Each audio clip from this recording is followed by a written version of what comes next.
Senhoras e senhores, meu respeitável público, Fred e Beckler de hoje vão mudar.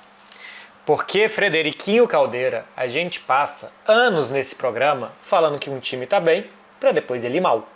E o que a gente vai fazer agora é falar de um time que já tá mal. Ou esse time vai começar a melhorar depois do programa, porque pode ser que isso aconteça, ou simplesmente a gente está finalmente premiando o que esse programa tem de melhor, que é transformar em uma porcaria tudo que ele toca. Um abraço, Marcelindo, Beckler, amigas e amigos. Eu acho essa uma excelente perspectiva para o programa de hoje. E também nós temos como tópico uma possível aproximação do time que parecia inalcançável para o padrão do seu time de coração e no futebol brasileiro. O Manchester City, assim como você, também está feliz de não entrar em campo na data FIFA. Né? Então, depois de anos sem qualquer ponte possível entre o seu time do coração, o meu time do coração e o Manchester City, você agora pode se juntar ao Guardiola e agradecer aí ao marasmo da data FIFA que pelo menos ele não entra em campo e perde. É um ótimo momento para o Fluminense de Fernando Diniz enfrentar o Manchester City e poder perder, quem sabe, só por 3-0. Vinheta. Com um gol a 1 minuto e meio, não aos 40 segundos. Vai demorar um pouquinho mais, Fred. Dessa vez ninguém segura.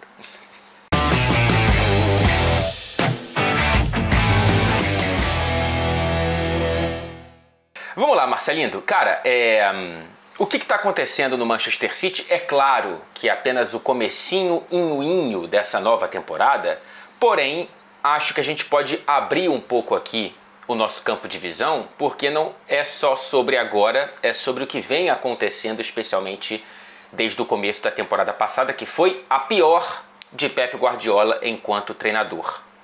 Eliminado na repescagem da Liga dos Campeões, depois de quase ser eliminado na primeira fase, vice da Copa da Inglaterra, eliminado nas oitavas da Copa da Liga Inglesa, eliminado nas oitavas da Copa do Mundo de Clubes e terceiro colocado na Premier League com, dentre os números de Pep Guardiola como treinador do Manchester City, o menor número de vitórias, menor número de gols marcados, maior número de empates, maior número de derrotas e maior número de gols sofridos. Então, Beckler, por qualquer perspectiva que a gente pôde olhar, foi o Manchester City mais frágil desde que Guardiola, inclusive desde a primeira temporada do Guardiola, que ainda era um City sem muito a cara do novo treinador. E de tudo que você falou aí, em nenhum momento você citou ou a conquista do Campeonato Capixaba ou a conquista da Taça Guanabara. Eu também presumo que ele também perdeu, ou Sim. pelo menos ele não ganhou, né? Não tem nada mesmo para se alegrar Guardiola e os Citizens na última temporada. Algo que talvez marque um antes e depois desse time seja a lesão do Rodri. Porque o Manchester City funcionava e tinha ganhado o campeonato anterior e tinha ido bem nos torneios no ano anterior, até que o Rodri se machuca no início da última temporada. Inclusive, com o Rodri em campo, embora ele tenha jogado poucos minutos, o Manchester City tinha vencido os 2 primeiros jogos da temporada passada e vencia o Arsenal até o momento da lesão do Rodri, se eu não estou enganado, estava 1-0, depois que ele se machuca, o Arsenal empata. Se eu não estou enganado, era isso. Sem o Rodri, o Manchester City jogou 53 jogos na última temporada, ganhou 28, 52,8% de vitórias. O menor porcentagem de vitórias do Manchester City desde 2009 e 2010. Teve também 16 derrotas, que é a maior porcentagem de derrotas desde 2008 e 2009, os últimos 15 anos por aí, 17 anos. 107 gols marcados, a pior média de gols marcados desde 2015 e 16, a pior média da década, e uma média e ainda números absolutos de 68 gols sofridos, uma média de 1,28, a pior média de gols sofridos desde 2008 e 2009 também. Mas Fred Caldeira, se o Manchester City é isso tudo, se é o time que ditou o ritmo tão forte da Premier League nos últimos anos, se tem o treinador que tem e os jogadores que tem, não é possível, por melhor que um jogador seja, que só a saída dele gere todo esse terremoto na equipe. O próprio Rodri disse depois da derrota mais recente, no jogo que ele voltou a ser titular contra o Brighton, que ele não é o Messi. Então, assim, não é ele toda a justificativa para essa queda do Manchester City. Ele fala que o time está cometendo erros muito infantis.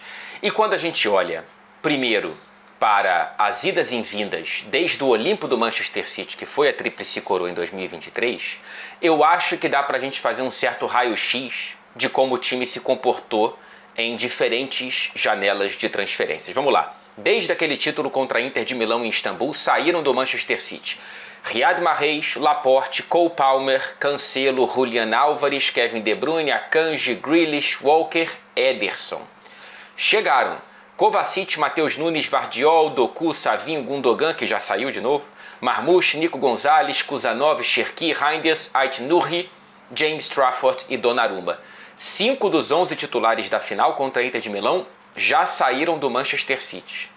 Quando você olha para a porta de entrada, em comparação à porta de saída, Beckler, acho que dá para perceber uma mudança de estilo, talvez, de jogadores e potencialmente também de qualidade, né? Por mais que a gente esteja falando de jogadores que saíram já com a obra construída e jogadores que estão chegando ainda com uma obra para construir.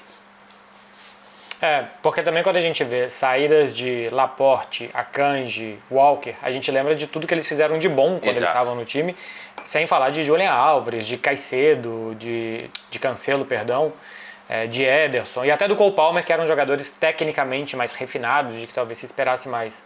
O que me chama a atenção é que o Manchester City anteriormente, desses jogadores que saíram e os que ainda estão, mas que foram contratados antes pelo Guardiola, me parecia adequar o aspecto físico da Premier League, dando ferramentas técnicas para os jogadores. Agora, contrata jogadores mais técnicos e tentando readaptar eles ou tentando adaptar eles no futebol da Premier League. Tem muitos jogadores, os que chegaram, a grande maioria deles, que vêm de fora da Premier, né? Tem o Kovacic que já estava na Premier, o Trafford também, mas Marmoush, Nico, o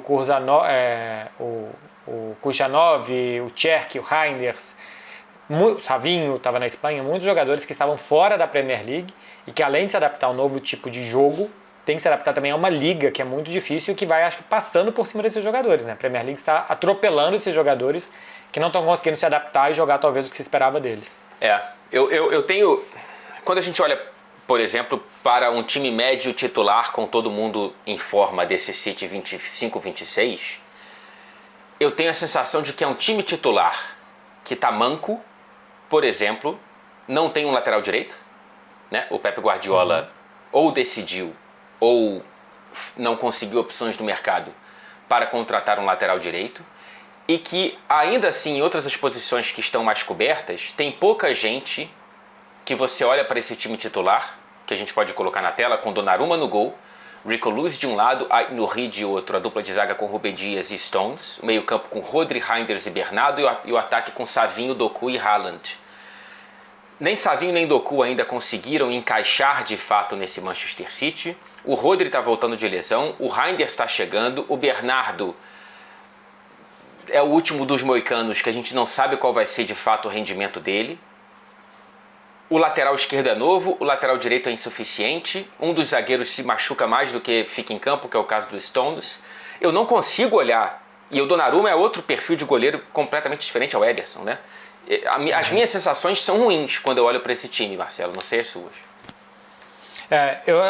Eu também tenho essa sensação. Eu acho que o Bernardo é um desses que, no processo de reformulação de jogadores para mudar talvez o espírito do Manchester City, é um dos que devia ter saído. Para mim foi um dos que mais sentiu a temporada passada, Bernardo e Phil Foden, pelo que eles já demonstraram. A temporada passada deles foi muito ruim. A dupla de zaga que sai, eu acho que deixa pouca certeza.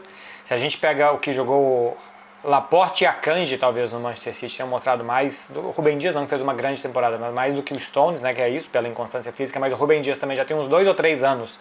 Inclusive no ano da Tríplice Coroa, se eu não me engano, ele não era titular absoluto, né? Era de Vardiol, era Akanji, Stones e Rúben Dias. Sim. Que os zagueiros viraram e do meio para laterais, frente, né?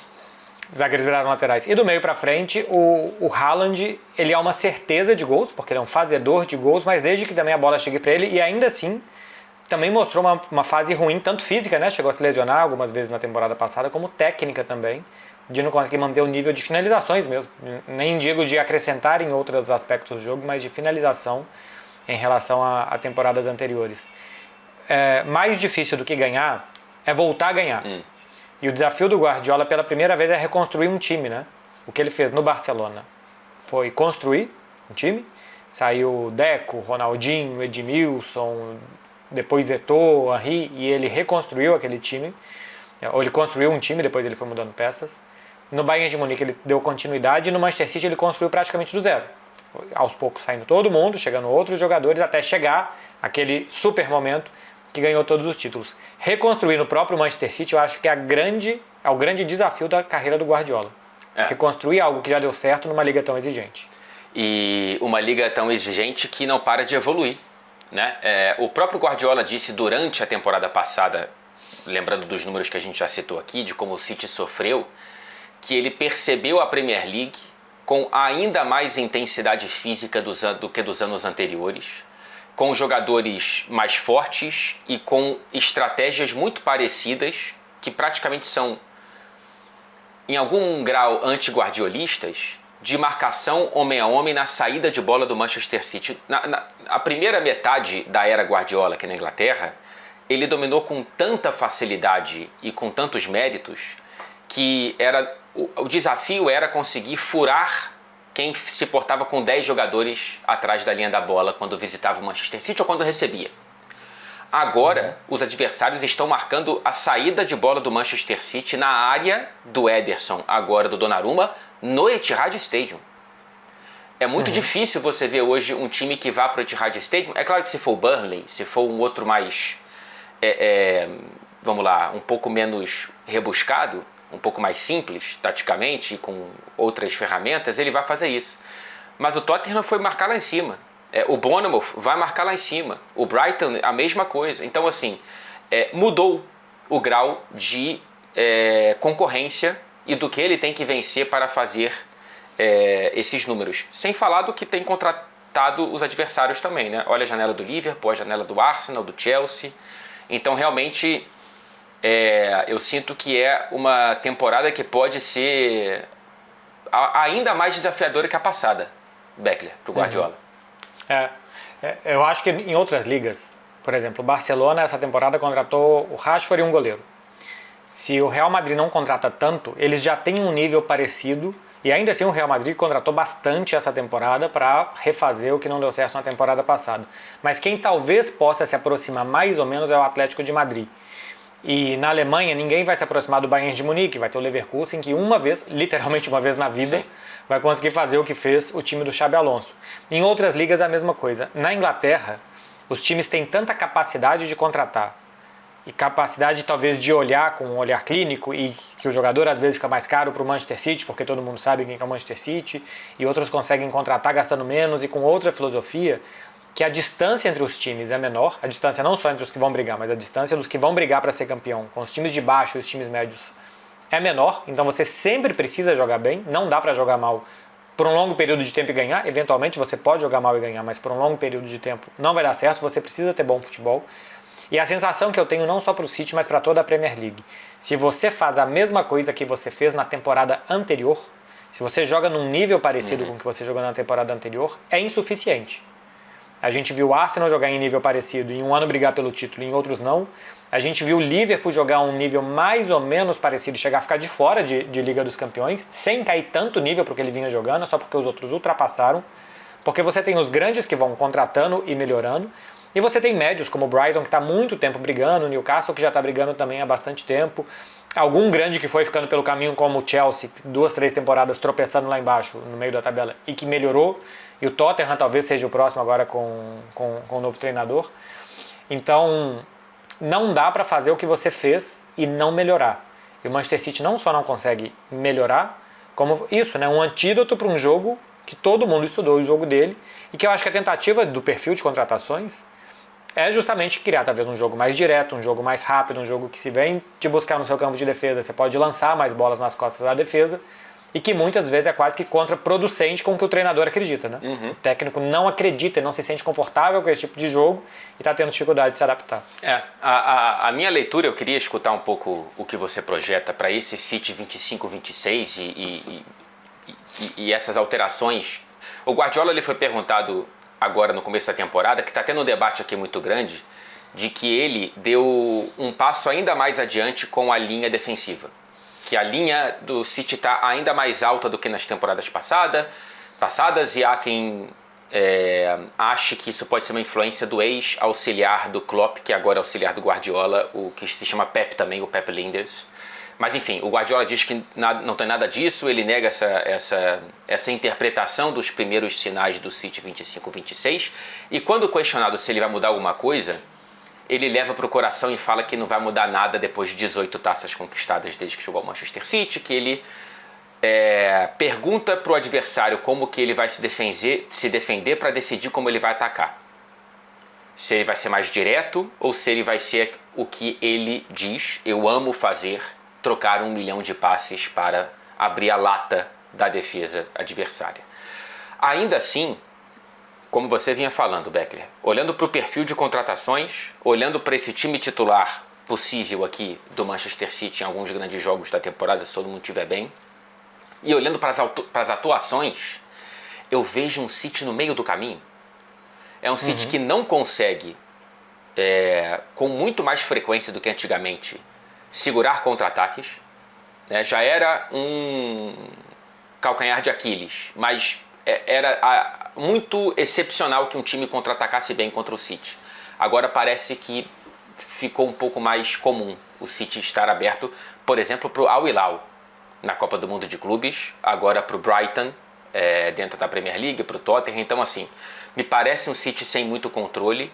E quando está com a bola, eu ainda não entendi o que esse City está querendo fazer. Se é para trocar 1 milhão de passes, se é para ser direto ou se é para ser tão ambivalente assim. O que você lê e projeta?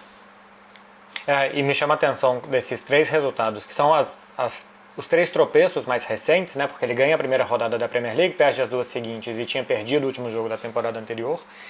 São das 3 derrotas, 2 viradas, né? Que sai na frente e não consegue se manter à frente do placar. Porque antes dava a sensação que se o Manchester City saísse na frente, acabou. O adversário era fisicamente impossível de virar o jogo porque ele não ia tocar na bola. A partir do momento que o City fez 1-0, ele vai ter 80% de posse de bola, quase vai torear o adversário até o final do jogo, e agora não é o que acontece. O jogo continua franco, aberto. Acho que acontecem muito mais coisas no jogo do Manchester City do que o Guardiola queria. Acho que o Guardiola quer que aconteça pouca coisa e ele não é capaz de que poucas coisas aconteçam. Porque ele tem um perfil de jogadores hoje mais atacante do que antes, de menos manutenção de posse de bola do que antes. Então, se eles vão manter menos a bola, eles vão atacar mais. Quanto mais incisivo é o seu ataque, quanto mais difícil é o seu ataque, menos paciente, é mais provável que você perca a bola. Então, você perder a bola, você vai muito provavelmente gerar mais contra-ataques para o seu adversário. E se você pressiona mal, seu adversário vai sair na cara do seu goleiro e vai ter mais chances de gol. Tem uma frase que é do próprio Guardiola, que é: normalmente o time que se defende mal é porque ele está atacando mal. E eu acho que o Manchester City está nisso. É um time que já não se sente confortável porque não tem peças para fazer o jogo de handball que fazia, de empurrar o adversário para trás e ficar girando de um lado para o outro. E também não é um time confortável e que talvez o técnico não passe o suficiente para eles para ter ótimos ataques diretos. Como, por exemplo, eu acho que o Klopp fazia no Liverpool e como o Slot fez na temporada passada, que atacava direto de uma forma muito agressiva e que se o adversário conseguisse roubar a bola, você também era muito agressivo para recuperar essa bola de volta. A escola alemã, né? Muito mais do que a escola espanhola do Pep Guardiola. Quando ele diz que não quer mudar o que fazer, filosoficamente ele está certo, porque filosoficamente ele ganhou e ele mudou o futebol com isso que ele mantém, só que ele mudou o futebol. O futebol mudou. Não dá para dizer que o Guardiola está ultrapassado, porque até 15 meses atrás ele não estava. Um técnico não fica ultrapassado em 15 meses. Mas que ajustes são necessários, sempre são. E esse time do Manchester City não está conseguindo fazer os ajustes, eu acho que é porque ele não sabe o que ele precisa ajustar.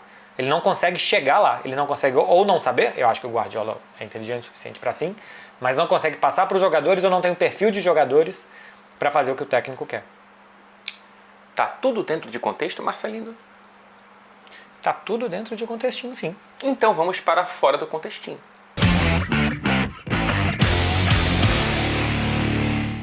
Então, Beckler, eu preparei aqui vale a pena ver de novo, né?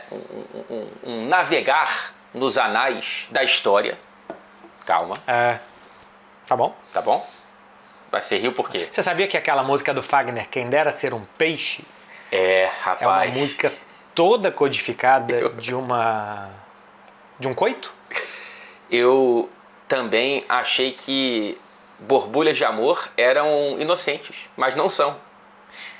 E, o límpido aquário não tem nada a ver com você ficar assistindo um peixinho do outro lado e jogar ali Não. um farelo para ele comer.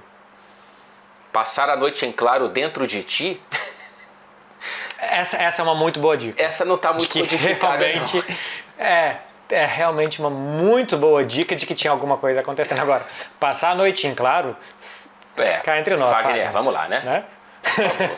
Passar a noite em claro. É, Mas exatamente. foi aquele céu infinito do norte da Noruega no verão, né? Que tem 4 minutos de noite. Exatamente, né? Acho que a noite ela pode ser, na verdade, uma expressão, uma metáfora para 5 minutos. 5 minutos. Você faz o que nos outros 3? Marcelo Beckler,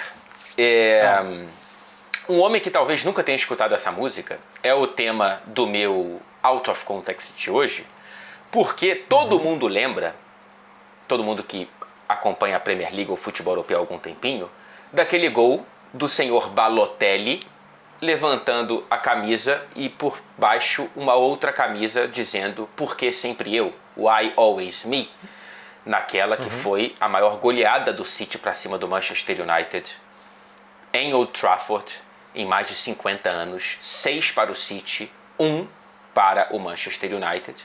Só que pouca gente lembra, ou sabe, que na véspera daquele jogo, o senhor Balotelli também estava passando a noite em claro.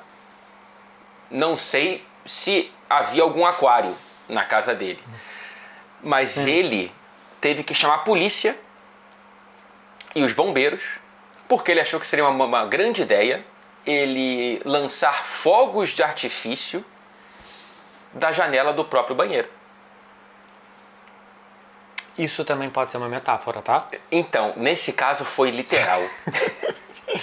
Nesse caso foi De literal. dentro do banheiro. De dentro do banheiro. Porque não tinha jardim, ele quis fazer de dentro do banheiro. Porque, assim, que uma pessoa queira soltar fogos de artifício em qualquer momento, já chama um pouco a atenção. Sim. Que ela escolha deliberadamente ir para dentro do banheiro e falar, chegou a hora. Eu acho difícil que a casa do Balotelli não tivesse jardim, conhecendo, né, os salários e as casas dos jogadores que moram aqui na Inglaterra. Então, provavelmente foi uma escolha. Não foi a última opção, ele soltar dentro do banheiro. E eu conheço o ex-funcionário do Manchester City que o emprego dele naquela época era ser babá do Balotelli. Foi demitido, né? Bom, ele... Depois que você permite que o Balotelli solte fogos de artifício. Se bem que não, talvez ele trabalhou tão bem, que o único lugar que sobrou pro Balotelli soltar os fogos de artifício dele tenha sido dentro do banheiro. Verdade. E talvez soltar fogos de artifício foi a 4ª pior ideia que o Balotelli teve naquela noite e o cara cortou as outras 3. Conseguiu bloquear 3, né? Exatamente. Porque o banheiro é o lugar mais privado que uma pessoa pode ter. Tanto que lá dentro tem a privada. Perfeito. Porque assim, se você tem qualquer problema e você se fecha dentro de um banheiro e fala não entra não, a pessoa respeita. Sim. É impossível você fazer isso em qualquer outro lugar. Dentro do banheiro dá. Então se o babado Balotelli tá lá impedindo com que ele faça Eu achei borbulhas que de amor do em nada qualquer você ia lugar. falar chamando o Balotelli de babaca, né? O babaca do Balotelli, mas não sei. O babado Balotelli tá impedindo que ele faça borbulhas de amor em outros lugares e o Balotelli tá querendo uma borbulhinha, ele pega os fogos de artifício dele, vai para dentro do banheiro onde ele sabe que não vai ser incomodado e ali dentro é uma explosão pirotécnica. Impressionante. E aí no dia seguinte ele faz 2 gols numa goleada contra o Manchester United, ou seja, tá perdoado o Mário Balotelli Exatamente. pelos fogos de artifício que causaram um incêndio agora, na própria casa. Eu acho legal a frase da camisa dele se sentindo perseguido, né? Soltou fogos de artifício dentro do banheiro e o pessoal criticou. Exatamente. Exatamente. Essa imprensa marrom, né? Que fica me criticando não por permitem qualquer coisa. nada, né? Exatamente. Olha só, a que gente você citou trouxe? aqui no programa duas vezes a temporada 2008-2009, que foi muito ruim para o Manchester City, que naquela época era um time muito ruim, né? Era um time de meio de tabela, quando conseguia ficar na primeira divisão. E 2008-2009 foi um desses anos. Este time do Manchester City teve como o jogador que mais atuou naquela temporada, alguém que vocês devem conhecer hoje de cortes na internet, que é o Mike Richards, que era o lateral direito do time. Tinha Kasper Schmeichel como goleiro daquela equipe, não titular porque era o Joe Hart, mas o Schmeichel estava naquele time. E tinha 4 brasileiros naquela equipe, Fred Caldeira, tempo na tela, quem eram os 4 brasileiros do Manchester City 2008 e 2009? Vamos lá, Elano. Que é um nome que os argentinos, inclusive, acham uma graça incrível, né? É? Por quê? Elano. Ah, caramba, eu nunca tinha parado pra pensar nisso. Mas por que só os argentinos?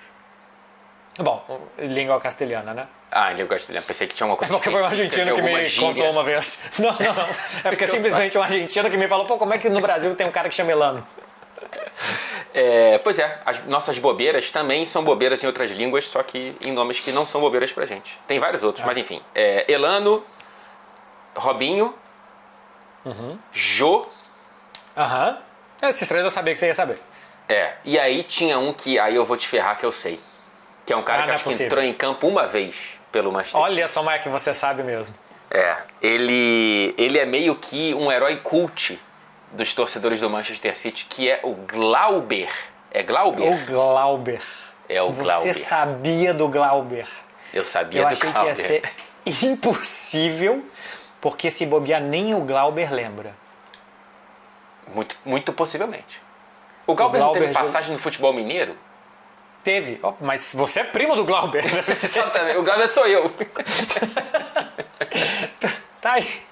Como é que o Glauber usa bigode hoje em dia como um disfarce? Exatamente. Caramba, você sabe tudo. Temos aqui um especialista de Glauber. Juliana, não é?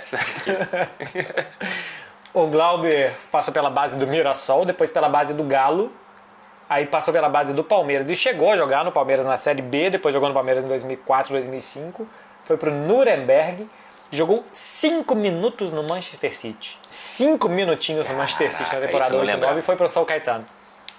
5 minutos no Manchester City. Cara, tem um... Sabe por que dá pra fazer? A gente falou aqui de 5 minutos antes. O que dá pra fazer em 5 minutos no Manchester City, hein? Exatamente. Eu só lembro muito bem do Glauber, porque em algum momento da vida, pesquisando sobre brasileiros da história da Premier League, depois do Manchester City, eu fui descobrir que tinha alguma página de torcedor do Manchester City que se chamava Glauber, em homenagem ao brasileiro que entrou em campo por 5 minutos. Cara, é bom demais. Ele virou alguma coisa, um herói lá do B, assim, para os torcedores da época. Ele jogou contra o Bolton. Aí, ó.